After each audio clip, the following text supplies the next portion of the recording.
Hello, good afternoon, my dear subscribers, my friends, my students, my viewers. How are you all? I hope you all must be fine. A very happy Navratri to all of you again. And how are you all? I hope you all must be fine and waiting for my next video. So, sorry for yesterday because yesterday I was not able to upload any video regarding UPGDC preparation and UGC NET preparation of December 2025. So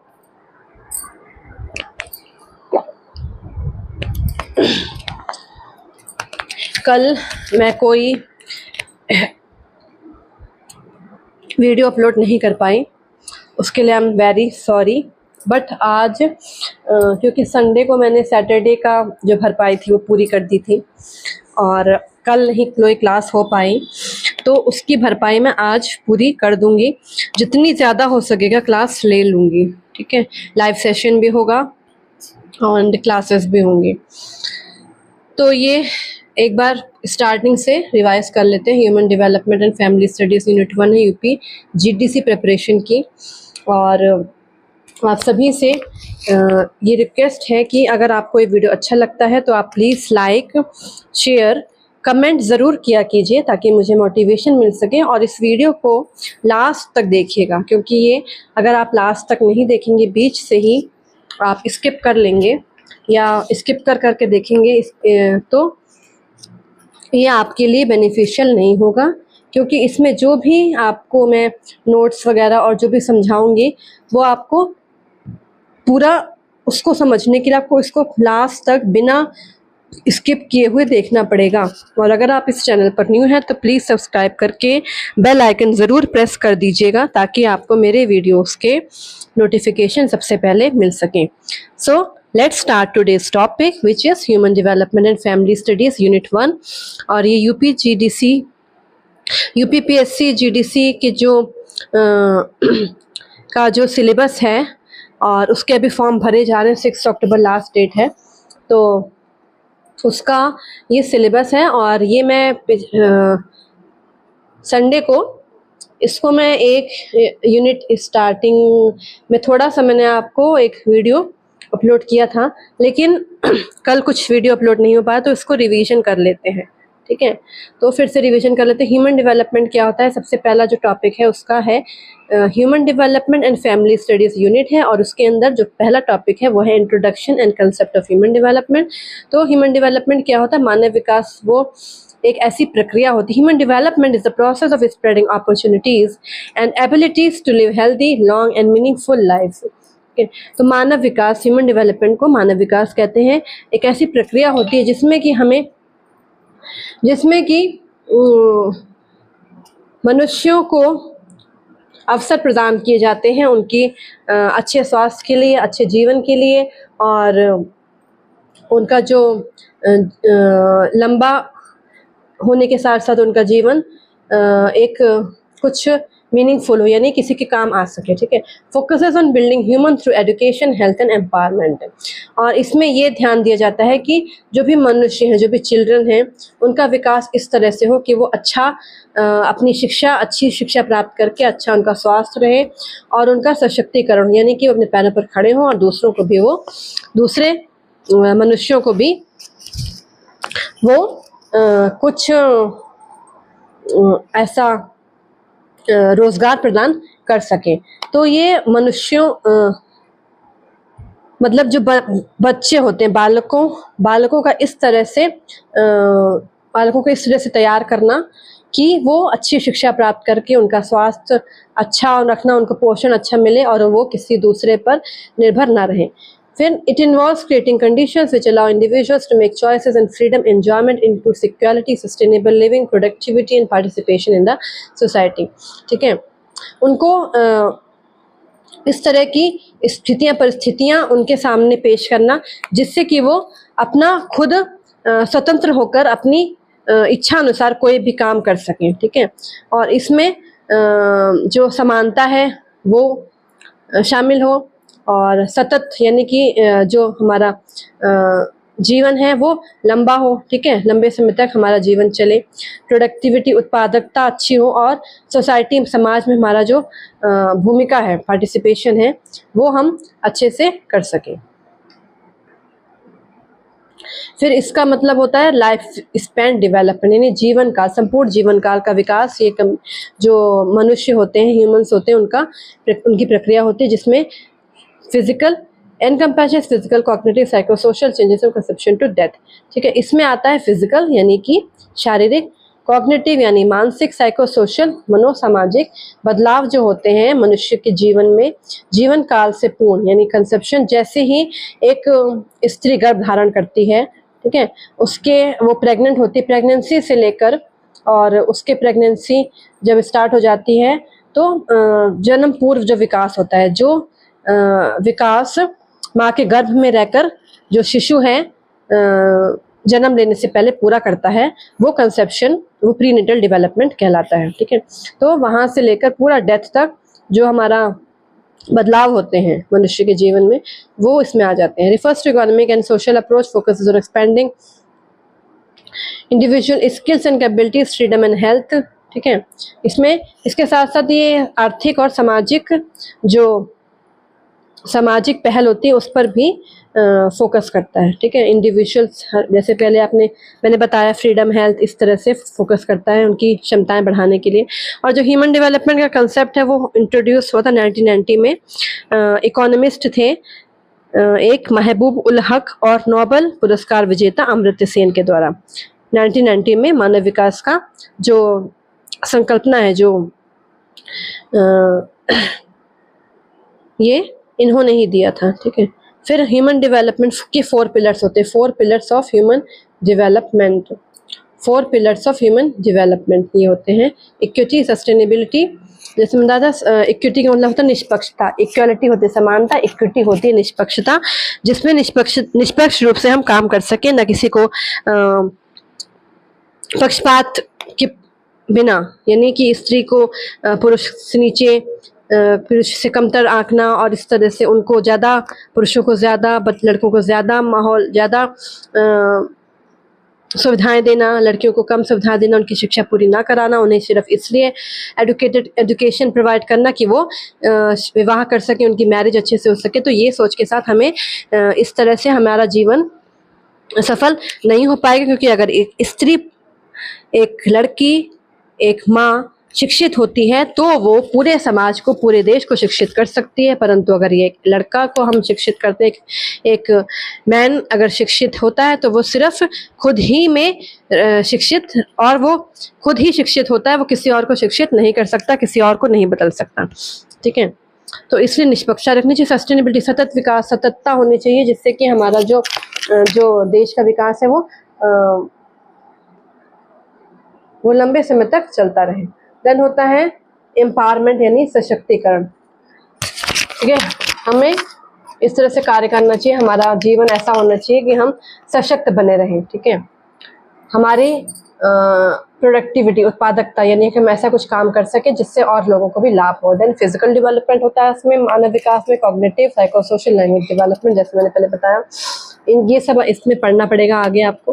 then होता है growth, ये तो development की बात होगी। Human development क्या होता है, देन ग्रोथ और डेवलपमेंट में डिफरेंस हम, जैसे मैंने अभी एक वीडियो अपलोड किया है, शॉर्ट वीडियो है, तो उसमें ग्रोथ और डेवलपमेंट का अंतर क्लियर मैंने बताया है।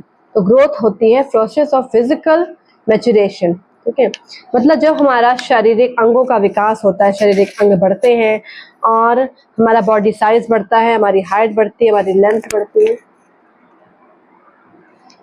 तो वो आती है ग्रोथ में, यानी वृद्धि में, ठीक है। सेल मल्टीप्लाई करके वो धीरे धीरे हमारा शरीर बढ़ता है, ठीक है। और उसकी एक सीमा होती है, एक सीमा के बाद शरीर की वृद्धि रुक जाती है। लेकिन डेवलपमेंट क्या होता है, कार्यात्मक होता है, physical maturity of person, function and physical maturity of person होता है, ठीक है। इसमें स्किल्स और एबिलिटीज एक व्यक्ति की अलग अलग कार्यों के द्वारा बढ़ती हैं, ठीक है। जैसे जैसे व्यक्ति कार्य करता है, जब एक बच्चा धीरे धीरे पहले तो बैठना सीखता है सहारे से, उसके बाद फिर वो रेंग रेंग के चलना शुरू करता है, फिर वो पकड़ पकड़ के सहारे से चलना शुरू करता है, और एक समय ऐसा आता है जब वो बिना सहारे के खड़ा होना और चलना शुरू कर देता है। तो ये क्या होता है, डेवलपमेंट, विकास हो रहा है, यानी कि वो छोटे छोटे अलग अलग कार्यों के द्वारा वो एक नए कार्य को सीखता ही क्वालिटेटिव यानी गुणात्मक होता है, और जो ग्रोथ होती है, वृद्धि, वो संख्यात्मक होती है, यानी उसको मापा जा सकता है, और विकास को मापा नहीं जा सकता, सिर्फ अध्ययनों के द्वारा समझा जा सकता है। फिर principles of growth and development, यानी ग्रोथ और डेवलपमेंट के कुछ सिद्धांत होते हैं, जैसे फर्स्ट होता है सिफेलोकोडल डायरेक्शन होता है, इसमें हेड टू टेल होता है, पहले हेड रीजन में होता है और फिर ट्रंक रीजन में होता है, ठीक है, और लास्ट में सबसे आखिरी में लेग रीजन में इसका इस सिद्धांत के अनुसार विकास पहुंचता है। देन प्रॉक्सिमो डिस्टल डायरेक्शन में सबसे पहले मध्य विकास होता है, देन पेरिफेरी यानी नियर टू फार, ठीक, मतलब सबसे पहले पास के अंगों का विकास होता है और फिर दूर के अंगों का विकास होता है, ठीक है।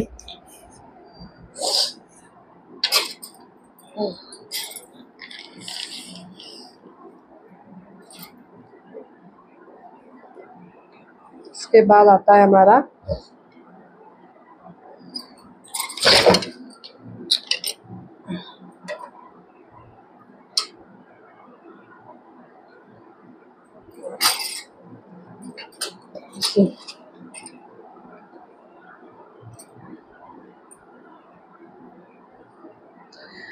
I am so sorry camera, ये ट्राइपॉड ही थोड़ा सा हिल गया था, इस वजह से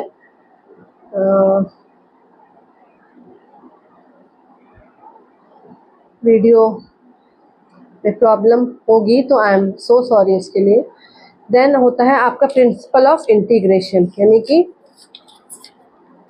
इसमें एक दूसरे के साथ मिलजुल कर कार्य करना। फिर यूनिफॉर्मिटी में कमी, यानी कि ज़रूरी नहीं है कि सब बच्चों का विकास, सभी मनुष्यों का विकास एक जैसा हो, यूनिफॉर्म रूप से हो, ठीक है। हर व्यक्ति में, हर बच्चे में अलग अलग रूप से विकास होता है। किसी का भाषा विकास अच्छा होता है, बहुत तीव्र होता है, किसी का विकास देर से होता है, किसी का शारीरिक विकास धीमे होता है, किसी का तेज होता है। तो हर व्यक्ति का, हर बालक का विकास अपने अपने अनुसार होता है। किसी को हम दूसरे से कंपेयर नहीं कर सकते हैं, ठीक है। किसी का मानसिक विकास बहुत अच्छा होता है, किसी का मानसिक रूप से विकास धीमे होता है, और इन सब का असर भाषा विकास पर पड़ता है, क्रियात्मक विकास पर, भाषा विकास पर, इन सब पर, खेल पर, ठीक। फिर है principle of inter relation. Inter relation में आप सारे विकास आपस में एक दूसरे से संबंधित होते हैं। जैसे मैंने बताया कि अगर भाषा विकास, अगर मानसिक विकास अच्छा है तो अपने आप क्रियात्मक विकास और खेल विकास अच्छा होगा, भाषा विकास अच्छा होगा। अगर शारीरिक विकास अच्छा है तो मानसिक विकास अपने आप अच्छा होगा, ठीक है। तो ये आपस में सारे जो विकास के अलग अलग रूप हैं वो सब एक दूसरे से संबंधित रहते हैं। यहाँ तक मैंने लास्ट क्लास में पढ़ा दिया था। आप नेक्स्ट स्टार्ट करते हैं। आज की न्यू है topic stages and types of human development, मतलब मानव विकास की स्टेजेस कौन कौन सी होती हैं और उसके क्या कितने प्रकार होते हैं वो देखेंगे। सबसे पहली स्टेज होती है प्रीनेटल पीरियड। प्रीनेटल पीरियड जैसे मैंने बताया कि मानव का जन्म से पूर्व का जो विकास होता है, जितनी जो विकास वो माँ के गर्भ में रहकर एक बालक, एक बच्चा, एक शिशु जन्म लेने से पहले पूरा करता है, वो प्रीनेटल पीरियड होता है, यानी भ्रूण विकास, भ्रूणावस्था का विकास, प्रीनेटल पीरियड। जब वो एक महिला कंसीव करती हैं, ठीक है, कंसेप्शन के बाद फिर जाइगोट, एम्ब्रियो, फीटल पीरियड आता है, तब उसके बाद फिर नियोनेट, यानी कि जन्म के बाद का विकास। जन्म हो गया बच्चे का, प्रीनेटल पीरियड के बाद नियोनेट होता है, जो जन्म से 1 माह तक जो शिशु होते हैं उनको नियोनेट कहते हैं, 1 माह तक, ठीक है। जन्म के बाद का विकास होता है। फिर इन्फेंसी होती है, शैशवावस्था, 2 वर्ष तक जो अवस्था के जो शिशु होते हैं। फिर अर्ली चाइल्डहुड यानी प्रारंभिक बाल्यावस्था, यानी स्कूल जाने से पहले की जो अवस्था होती है वो अर्ली चाइल्डहुड होती है। इतना अगर आपको क्लियर हो तो प्लीज इस वीडियो को लाइक, शेयर और कमेंट जरूर कीजिएगा, ताकि आपको इसी तरह के अच्छे अच्छे वीडियोस और मिल सकें। देन मिडिल चाइल्डहुड होता है, जिसमें कि बालक स्कूल जाना शुरू कर देता है। फिर एडोलसेंस होता है, एडोलसेंस में किशोरावस्था कहते हैं, जिसमें बहुत सारे बदलाव होते हैं, और एडोलसेंस की स्टेज खत्म होते ही एडल्टहुड यानी एडल्टहुड और अर्ली एडल्टहुड या यंग एज स्टार्ट हो जाती है। देन आता है मिडिल एज, मध्य प्रौढ़ावस्था, जो 40 से 60 वर्ष की होती है। एडोलसेंस होती है 11 to 18 ईयर्स। मिडिल चाइल्डहुड होती है आपकी 6 to 11 ईयर्स। ठीक है, इसी तरह से बढ़ता रहता है। देन मिडिल एज बता दिए मैंने, मिडिल एडल्टहुड होती है 40 to 60, old age 60 plus, and उसके बाद फिर डेथ ही हो जाती है। फिर नेक्स्ट देखते हैं टाइप्स। ये तो हो गए स्टेजेस क्या क्या होती हैं, ठीक है, कौन कौन सी स्टेजेस पार करते हैं, विकास की अवस्थाएं ये सब होती हैं। फिर प्रकार, विकास माना विकास के प्रकार कौन कौन से होते हैं वो हम देखेंगे। सबसे पहला प्रकार होता है फिजिकल डेवलपमेंट। फिजिकल डेवलपमेंट में बात करें तो वेट जो होता है जब जन्म के समय शिशु का 2.5 to 3.5 kg होता है, और जन्म के 10 दिनों के अंदर, एक हफ्ते के अंदर क्या क्या होता है कि उसका 10% वेट कम हो जाता है एक हफ्ते के अंदर। क्यों कम हो जाता है? क्योंकि वो अपने जो इन्वायरमेंट है उससे क्या पड़ता है, वो इन्वायरमेंट से एडजस्ट करने की कोशिश कर रहा है, ठीक है। क्योंकि जन्म लेने से पहले शिशु माँ के गर्भ में होता है, उस समय वो बहुत प्रोटेक्टिव स्टेज में होता है, ठीक है। और जैसे ही वो माँ के गर्भ से बाहर आता है, जन्म लेता है, बाहर की परिस्थितियों से आप उसे मतलब सामंजस्य बिठाने के लिए उसका वेट कम हो जाता है। फिर 10 दिनों के बाद, एक हफ्ते के बाद अंदर में उसका 10% वेट कम हो जाता है, जन्म के समय जितना वेट होता है, और उसके 10 दिनों के बाद फिर से वो वेट रिगेन करना शुरू कर देता है। और 5 महीनों में अगर स्वस्थ शिशु है तो 5 महीनों में उसका वेट बिल्कुल डबल हो जाता है, 5 साल में 6 गुना हो जाता है, और 7 साल में 7 गुना हो जाता है, और 10 साल में शिशु जो बालक है उसका वजन 10 गुना हो जाता है। ये तो हो गई वेट की बात। अब बात है हाइट यानी एवरेज लेंथ। जन्म के से 50 सेंटीमीटर होती है, 3 मंथ्स में 60 सेंटीमीटर, 9 मंथ्स में उसका जो हाइट है वो 70 सेंटीमीटर होती है, और 1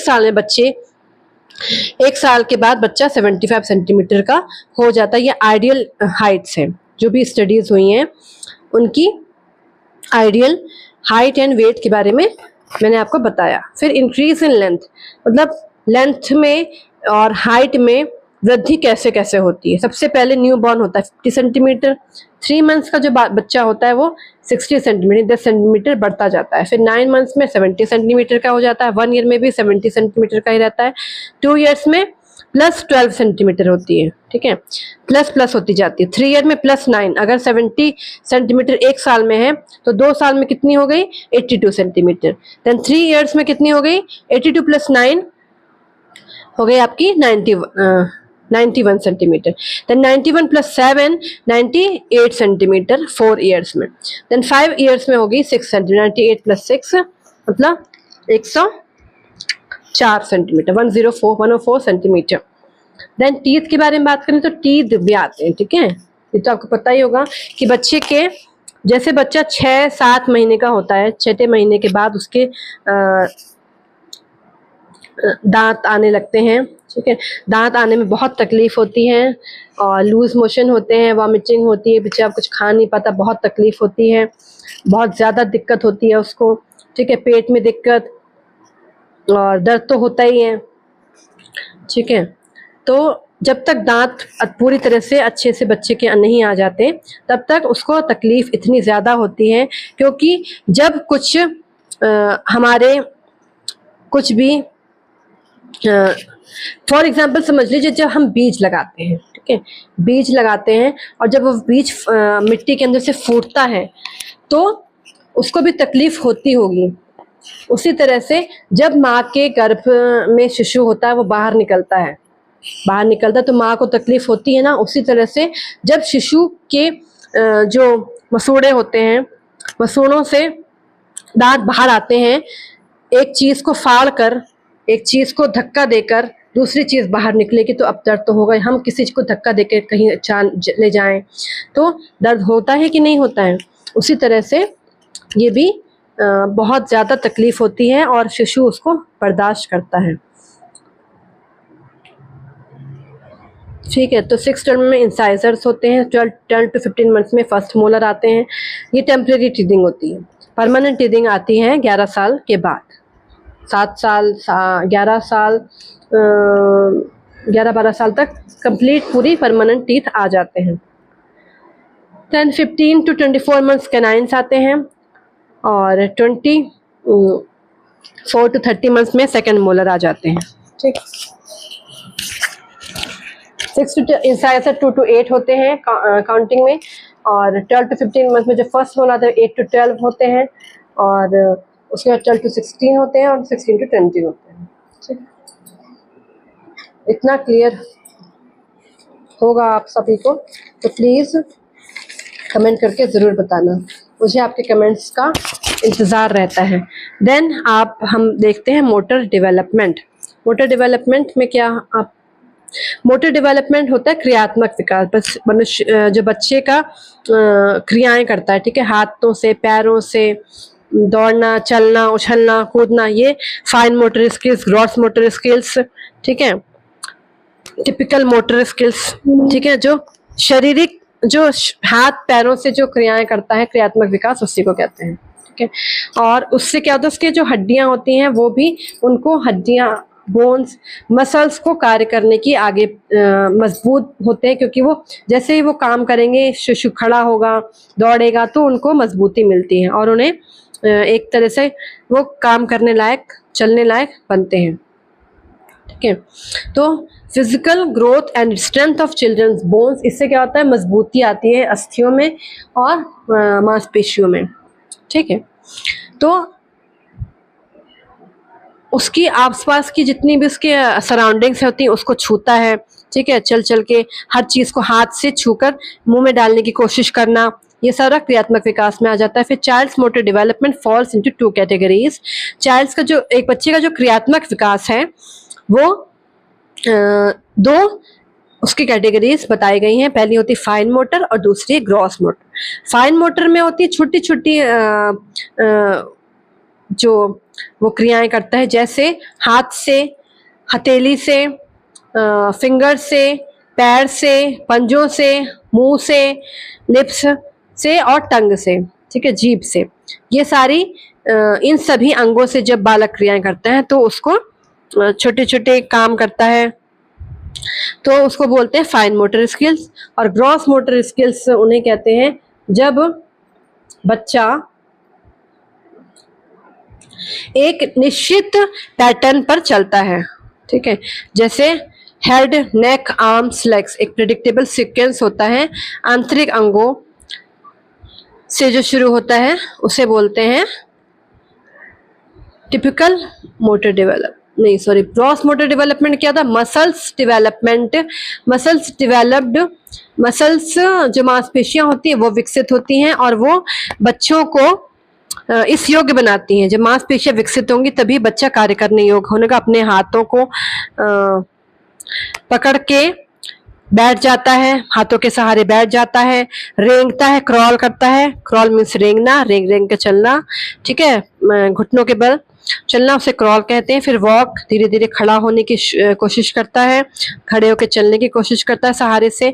फिर दौड़ने की शुरू हो जाता है उसका दौड़ना, जब वो चलने अच्छे से चलने लग जाता है तो फिर वो दौड़ना धीरे धीरे शुरू करता है, उछलना शुरू करता है, कूदना शुरू करता है। ठीक है, ये सारी ग्रॉस मोटर डेवलपमेंट है।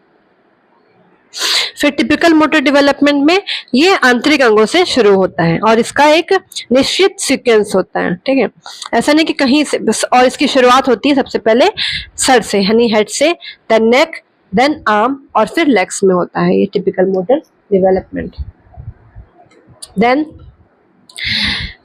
उसके बाद लेग्स के बाद ये फिर इनर बॉडी से फिर इस तरह से आउटर बॉडी में आता है, और जैसे hands, feet, fingers and toes में डेवलपमेंट टिपिकल होता है।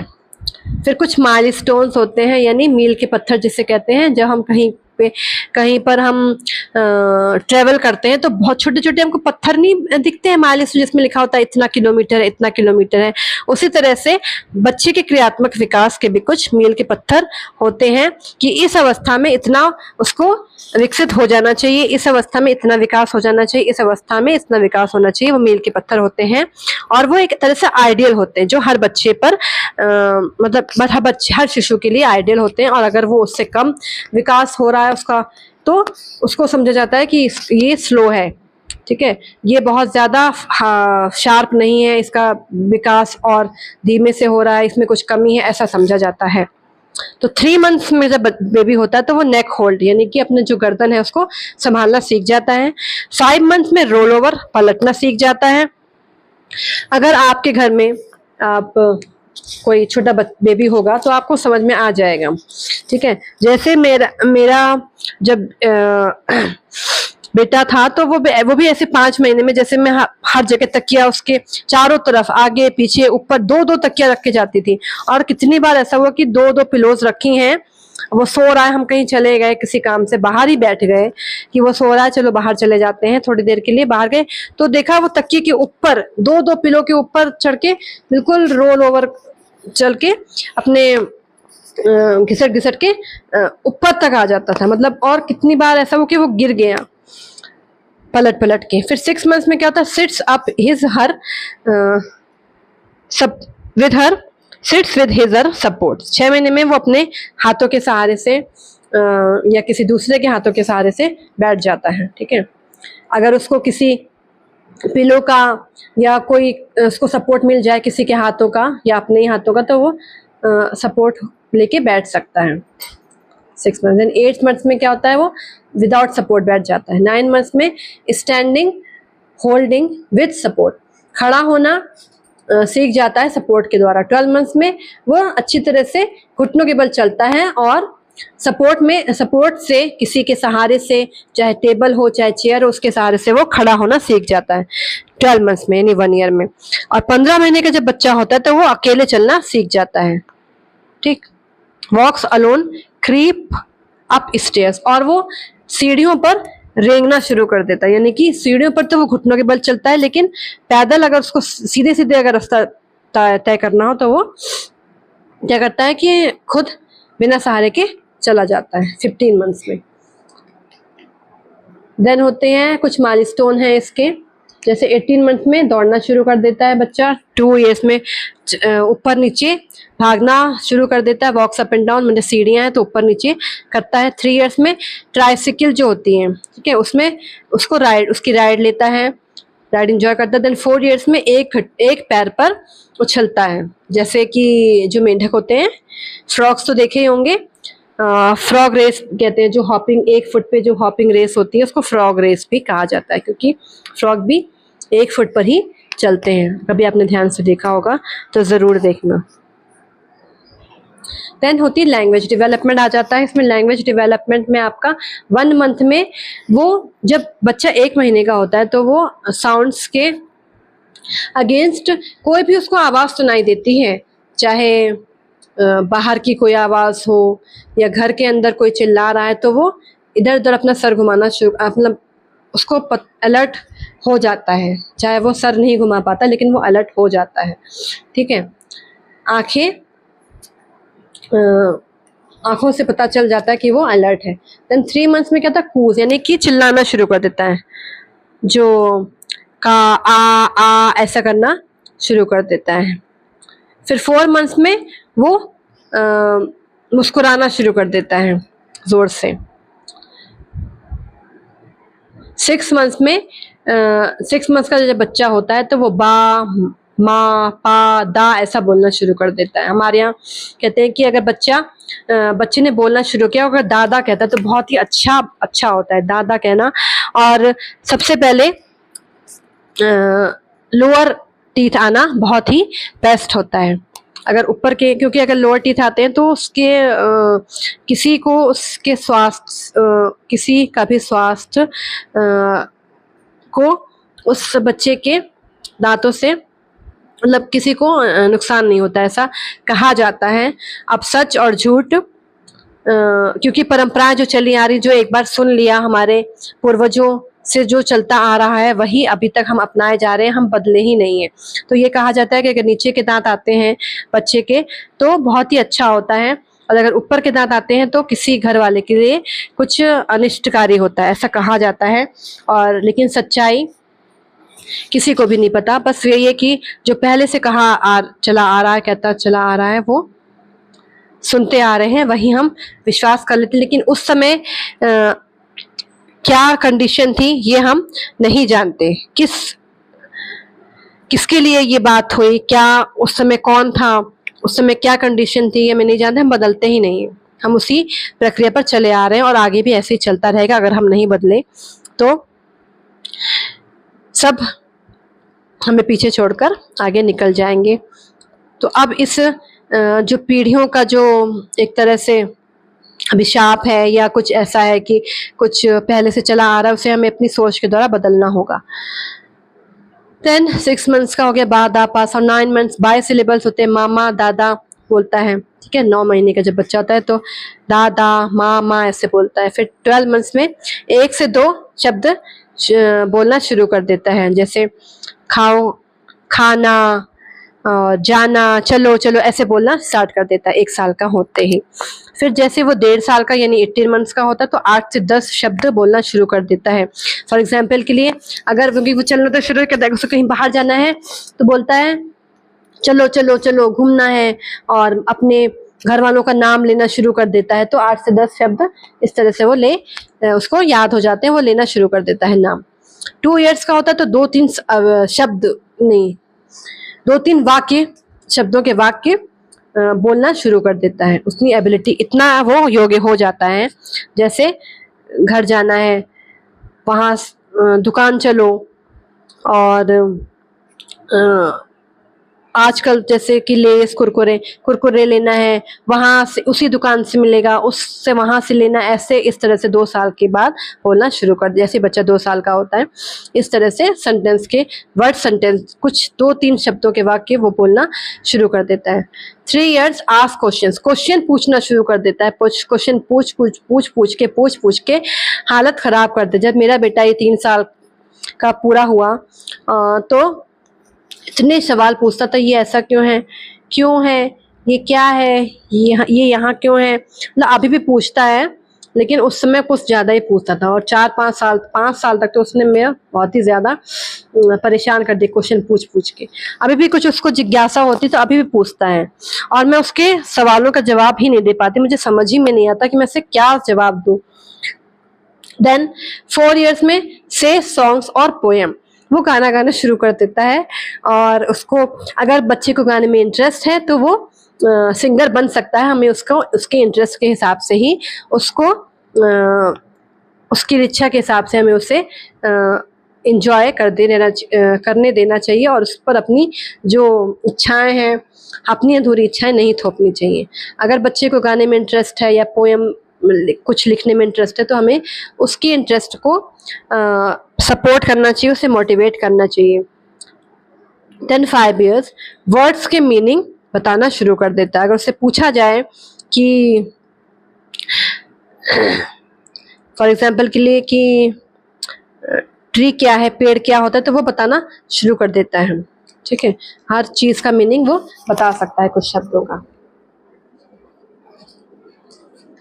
तो अगर इतना आपको समझ में आ गया हो, इतना आपको क्लियर हो, तो प्लीज आप मेरे इस वीडियो पर लाइक शेयर कमेंट करके मुझे जरूर बताना। और अगर आप इस चैनल पर न्यू हैं तो सब्सक्राइब करके बेल आइकन प्रेस करना मत भूलिएगा, ताकि आपको मेरे वीडियोस के नोटिफिकेशन सबसे पहले मिल सके। देन आता है आपके प्ले डेवलपमेंट, भी है आपके इसमें फर्स्ट में। तो सबसे पहले जो होता है अनऑक्यूपाइड प्ले होता है। प्ले डेवलपमेंट जब बच्चे का खेल का विकास होता है तो उसमें आता है अनऑक्यूपाइड प्ले। ये 0 to 3 मंथ्स होता है, यानी कि इसमें क्या होता है, बच्चा कुछ भी किसी के साथ नहीं खेलता है, अकेले अपना लगा रहता है, ठीक है।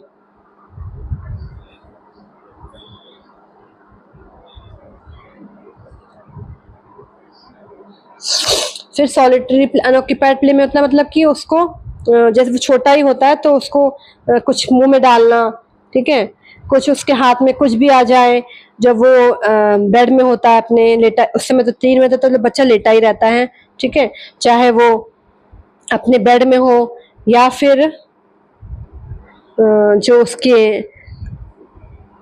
उसके लिए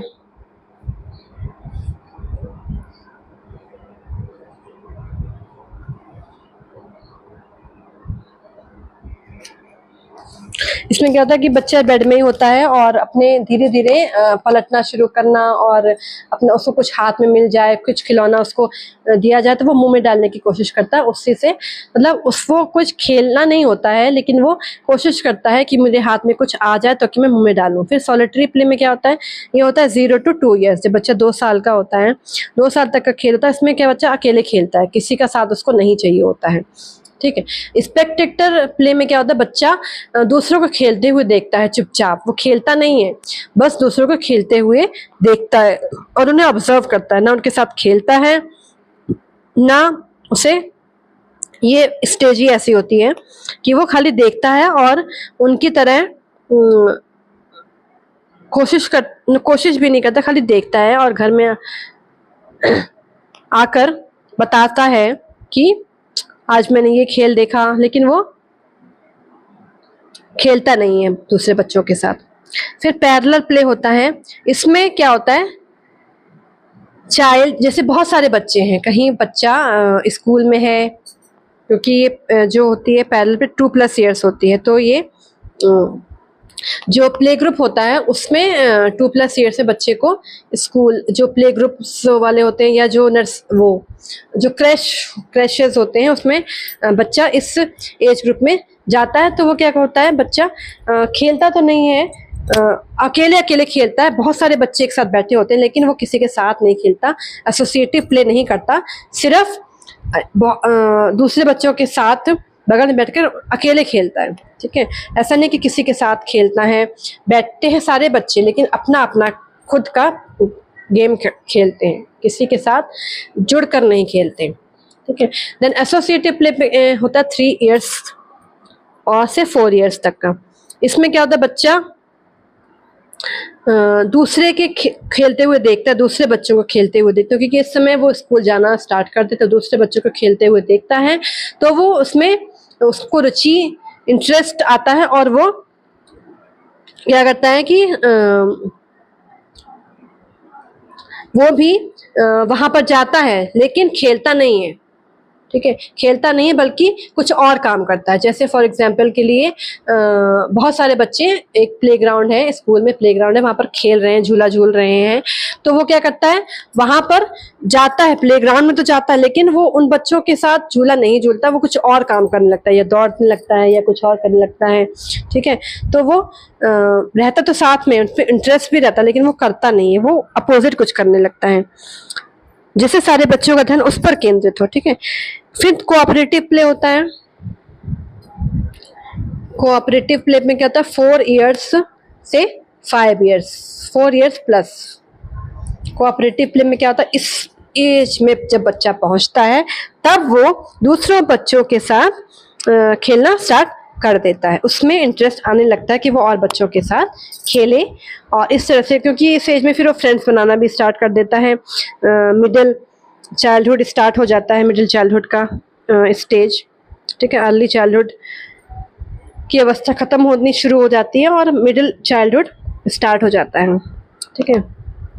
तो इसमें बच्चा दूसरे बच्चों के साथ मिलकर खेलना शुरू कर देता है, उनमें इंटरेस्ट, वो बच्चे उसमें इंटरेस्ट दिखाते हैं, उसके खेल में, उनके साथ खेलना क्या शुरू कर देते हैं, और